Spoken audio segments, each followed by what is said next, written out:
नमस्कार, आपण पाहतात RK न्यूज। दौलत शेतकरी सहकारी साखर कारखान्याचे कामगार आक्रमक। प्राध्यापक सुभाष जाधव यांच्या नेतृत्वाखाली जिल्हाधिकारी कार्यालयासमोर धरणे आंदोलन करून प्रशासनाचा निषेध केला आहे। यावेळी 3 प्रमुख मागण्या घेऊन कामगार आंदोलनात उतरले असून त्या मागण्या पूर्ण होईपर्यंत आंदोलन सुरू ठेवणार असल्याचे घोषित केले आहे। 2019च्या वेतन कराराप्रमाणे 100% पगार वाढ देण्यात यावी व त्याचा जो फरक आहे तो देण्यात यावा।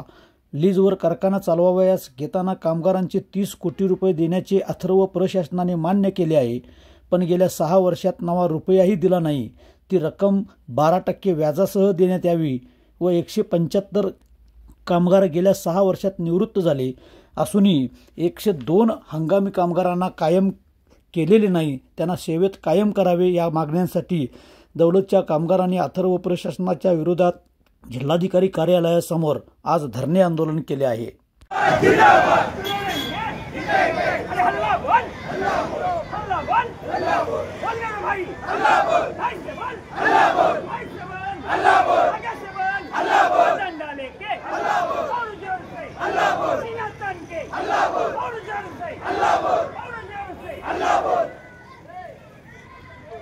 तालुका साखर कामगार युनियनच्या वतीने आज कामगारांनी 1 दिवस जिल्हाधिकारी कार्यालयासमोर धरणे आंदोलनाचा कार्यक्रम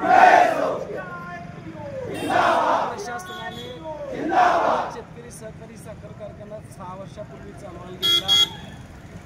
6 वर्षापूर्वी महाराष्ट्र पातळीवरती जो वेतन करार झाला त्याची अंमलबजावणी अद्याप केलेली नाही आणि म्हणून प्रमुख मागणी ही आहे की 2019चा वेतन करार जो आहे त्याप्रमाणे सर्व कामगारांना 100% पगार वाढ देण्यात यावी। त्याचा जो फरक देय आहे तो फरक देण्यात यावा, ही अत्यंत महत्त्वाची मागणी आहे। दुसरी मागणी आहे, हा कारखाना लीजवर घेत असताना अथर्व प्रशासनाने कामगारांची जुनी 30 कोटी रुपये देण्याचं मान्य केलेलं आहे, पण गेल्या 6 वर्षामध्ये नवा रुपया पण दिलेला नाही। त्यामुळे जुनी 30 कोटी रुपयाची देणी 12% व्याजासहित द्यावी, ही दुसरी महत्त्वाची मागणी आहे। तिसरी महत्त्वाची मागणी आहे, 175 कामगार गेल्या 6 वर्षात निवृत्त झालेले आहेत आणि 102 कामगार हंगामी कामगार आहेत। या हंगामी कामगारांना कायम करा ही मागणी सातत्यानं करण्यात आली। प्रशासन वेळोवेळी शब्द देतं पण प्रत्यक्षात चालत नाही, म्हणून या 102 कामगारांना कायम करावं। न्यूट्रियनच्या काळातील कामगारांचा 5 कोटी थकीत पगार आहे।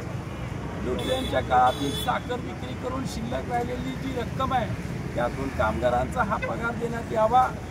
कामगारांच्यावरती खोट्या केसेस करून कामगार संघटनांमध्ये विस्कळीतपणा आणण्याचा प्रयत्न सुरू केलेला आहे, तो थांबवावा। आणि या सर्व मागण्यांच्या बाबतीमध्ये अनेक वेळा पत्र देऊन देखील अथर्व प्रशासन बैठक घ्यायला तयार नाही आणि म्हणून नाईलाजास्तव आज जिल्हाधिकाऱ्यांच्याकडे आम्ही आलेलो आहोत आणि या सर्व मागण्या जिल्हाधिकाऱ्यांना, साखर सहसंचालकांना, सहाय्यक कामगार आयुक्त यांना यापूर्वीही दिलेल्या आहेत, आजही त्या आम्ही देणार आहोत आणि या मागण्या जोपर्यंत मान्य होत नाही तोपर्यंत आंदोलन सुरू राहणार आहे, अशा प्रकारचा निर्धार आम्ही आज या ठिकाणी